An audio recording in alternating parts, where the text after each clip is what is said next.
Postman बड़ी देर से दरवाजे की घंटी बजा रहा था। शायद कनिका कहीं व्यस्त थी। घंटी की आवाज़ सुनकर दौड़कर दरवाज़ा खोला।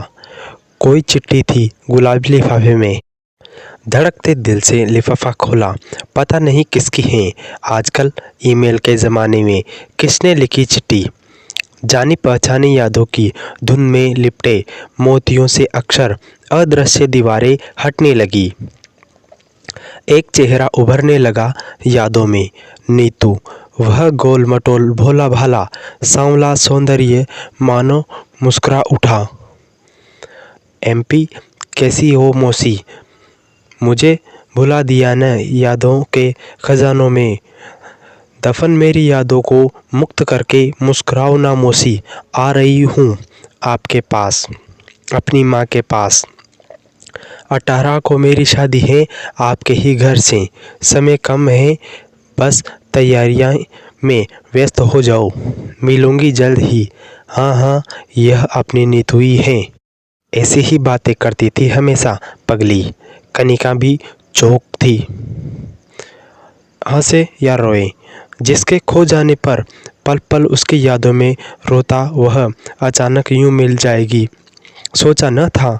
आंखों से बहते आंसू उस पत्र को भिगोते रहे।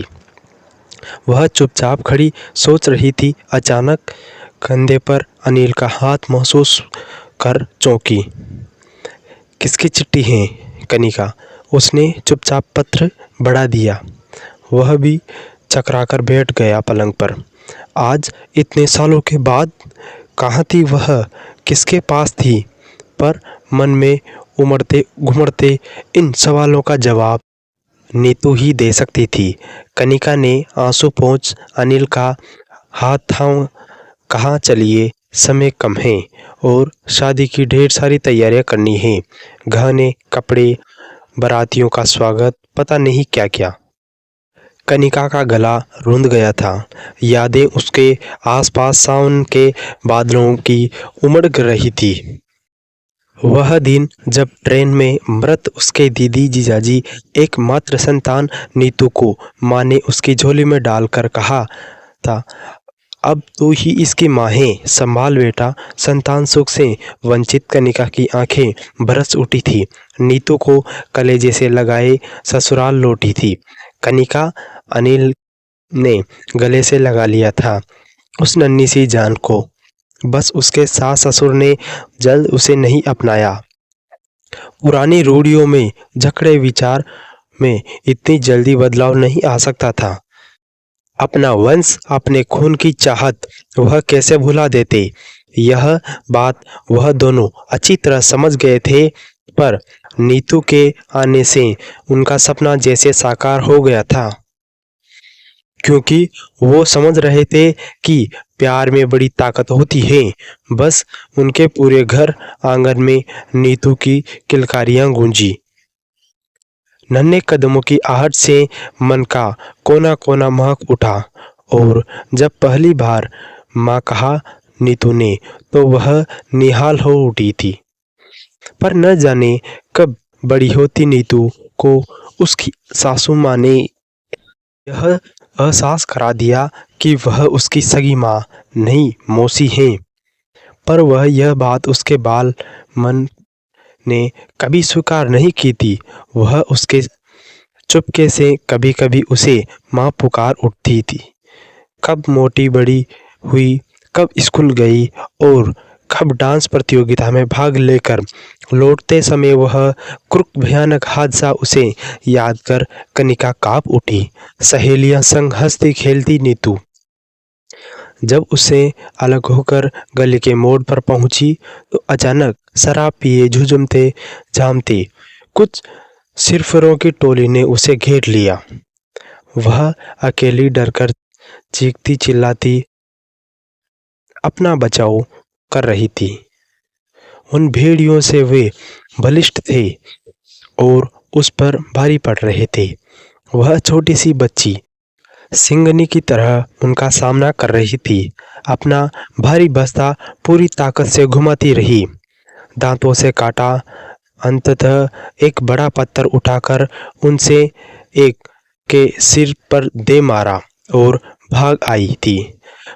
परंतु उस 12 वर्षीय किशोर के अंतर्मन में उस हादसे से गहरी जड़ें जमा ली थी।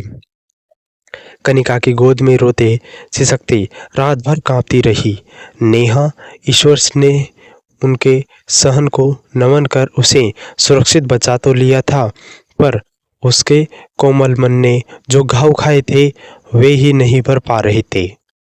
उसकी सासू माँ को कुछ भी अघटित न होने पर भी उसे ही दोष मान रही थी। कितने लांछन, कितने आरोप। वह बच्ची थी, क्या जानती थी दुनिया के प्रपंच की बातें। वह घूट रही थी मन ही मन, कहीं रातों तक सोई नहीं थी, न कुछ पीती। वह चंचल में ना कह चहकता ही भूल गई थी। सासू माँ उसे झूठी मक्कार न जाने क्या क्या कहती रहती और वह चुपचाप अपनी नम आंखों से उन्हें देखती रहती। अनिल भी माँ से कुछ नहीं बोल पाते थे कि बूढ़ी हैं, पुराने विचारधारा की हैं, एक दिन सब ठीक हो जाएगा। पर वह दिन कभी नहीं आया और एक रात घर से कहीं चली गई नीतू। कनिका तो उसे जैसे पागल हो गई थी। अनिल रात भर खोजते रहे उसे, पर नीतू तो जैसे पाताल में समा गई थी। कनिका के जीवन की शून्यता पूर्ण नहीं हो पाई थी। वह उसके दीदी की भी एकमात्र संतान थी, उनकी आखिरी निशानी थी। उसकी ममता एक बार पुनः पराजित हो गई थी। बाद में वर्षों में सासू माँ नहीं रही, फिर ससुर जी और वे दोनों अकेले रह गए थे। धीरे धीरे अकेलेपन की आदत पड़ गई थी और नीतू की यादें धुंध में कहीं खो गई थी। गैस पर दूध उबलने लगा था। गर्म चाय ने उसका हाथ जलने से ही वह घबराकर अपनी चंद्रा से लौट आई। आंसू पोंछकर शीघ्रता से कार्य निपटाया। शाम को खरीदारी की लिस्ट तैयार करके बैठ गई। अचानक कनिका एक उमंग अच्छा से भर उठी। उसकी बेटी की शादी है, कौन सा रंग उस पर जमेगा, कैसे गहने खरीदें, कैसी दिखती होगी वह, क्या वह पर उस पर लाल रंग वह खिलता होगा। वह मुस्कुरा उठी। विवाह से ठीक 2 दिन पहले नेहा आ गई थी। सुबह सुबह बड़ी सी काले रंग की साड़ी का दरवाज़ा ड्राइवर से सैल्यूट देकर खोल वह धड़कते दिल से देख रही थी कि एक सांवली सलोनी युवक, कंधों तक लहराते हुए बाल, हिरनी सी काली आंखें, गुलाबी साड़ी में, हाँ हाँ यही है उसकी नेहा, वही तो थी, बिल्कुल वन देवी की तरह खूबसूरत। उसने दौड़कर कनिका के चरण स्पर्श किए और गले लग गई। कैसी हो मौसी? उसकी भी आंखें उठी थी। फिर अनिल को प्रणाम कर पूछा, मौसी कैसी हैं? अनिल ने बाहें फैला बेटे को थाम लिया था। उसके पीछे 2 शालीन सज्जन से वृद्ध दंपति भी थे। मुस्कुराए हुए कनिका और अनिल ने उनके पांव छुए और स्वागत किया। रात को गर्म कॉफ़ी पीते हुए नीतू ने बताया कि वह भागकर किस यात्रा के लिए कहाँ बिना सोचे समझे घर से बाहर निकल आई थी। दादी माँ ने मुझे धमकाया था कि भाग जा यहाँ से, वरना वो बुरा हाल करूँगी तेरा। कि उनकी बातें सुन सुनकर घड़ा सा वाली मेरी सहेलियाँ मुझसे बात नहीं करती थी और उनको मेरे साथ उन्हें खेलने से मना करने लगी थी। मैं डर गई थी बुआ क्या करती। आप लोगों को बताने पर भी दादी नाराज़ होती। कहाँ जाऊंगी नहीं जानती थी, बस घर से निकल पड़ी थी। रास्ता अंधेरा था और मेरे पीछे कुत्ते भौंकते हुए दौड़ रहे थे। मैं उनसे बचने के लिए दौड़ती दौड़ती रेलवे स्टेशन तक पहुंची। सन्नाटा था। मैं एक कोयले वाली मालगाड़ी में छिप गई। रात भर वहीं बैठी रोती रही थी। सुबह कोयले की धुलाई करने वाले मज़दूरों ने मुझे देखा तो भौचक रह गए। उन्हें देख मैं ज़ोर ज़ोर से रोने लगी थी और वे सब मुझे चुप कराते रहे और मुझे अपने साथ ले गए। खाना खिलाया और मेरा नाम पता पूछा तो बेवश में कुछ न बोल पाई। मैं वापस नहीं आना चाहती थी। घर परिवार से दूर रोजी रोटी कमाने आई उन गरीब मज़दूरों ने मुझे बेटी की तरह प्यार दुलार दिया। वे दिहाड़ी पर काम करने वाली मज़दूर, ये कोयले ढोले रेलवे लाइन बिछाने का काम करने वाली, मैं उनके साथ बहुत दिनों तक रही। पर जब उनका काम ख़त्म हो गया तब उन्होंने मुझे फिर पूछा, बेटा अपने घर जाओगी? पता मालूम हो तो मुझे हमें बताओ, हम तुम्हें वहाँ पहुँचा देंगे। पर मेरी चुप्पी से वे विवश थे। मैं तो केवल कानपुर का नाम जानती थी, पर घर कहाँ है याद नहीं था। उन भोले भाले मज़दूरों ने मुझे पुलिस के पास नहीं दिया कि वे पता नहीं मेरे साथ क्या सलूक करेंगे, या कहीं उन्हें ही लड़की को अगवा करने के जुर्म में न फंसा ले। उन्होंने पड़ोस में रहने वाली दादी माँ कमला गुप्ता के पास भेज दिया। उनके यहाँ कुछ लड़कियाँ किराए पर रहकर पढ़ती थीं। उनके पति सेना में कार्यरत थे, अतः उन्होंने मेरे मासूम बचपन को ध्यान में रखकर प्यार से मुझे भी अपना लिया था। वे निसंतान थी, मुझे अपनी नातिन मानकर पढ़ाया लिखाया। उनके प्यार दुलार में बिखर गई थी और टुकड़ों में अपनी व्यथा उन्हें कहीं सुनाई। उन्होंने मेरा हौसला बढ़ाया और कोई बात नहीं बेटा, एक दिन योग्य और सक्षम बनकर वापस लौटना। आज मैं प्रश्नवाचिक सेवा में हूँ और निखिल मेरा बैचमेट हैं और दादी माँ का रिश्तेदार भी मेरा विवाही मेरे ही सहकर्मी और मेरे पसंद है। 18 तारीख को वे बारात लेकर आएंगी। मेरी किस्मत अच्छी थी मौसी कि मुझे अच्छे लोगों मिले, पर मैंने अपने जैसी हज़ारों लड़कियों को भटकते देखा है। अब मैं उनके लिए कुछ बड़ा काम करूँगी। मैं उनकी पीड़ा समझती हूँ। अगर माँ बाप अपने बच्चों को समझते तो इतनी लड़कियाँ आज सड़कों पर नहीं भटकती न मौसी माँ। इस दौरे में मैंने यह भी सीखा था कि मौसी माँ की सभी पुलिस कले भी अविश्वसनीय होते हैं।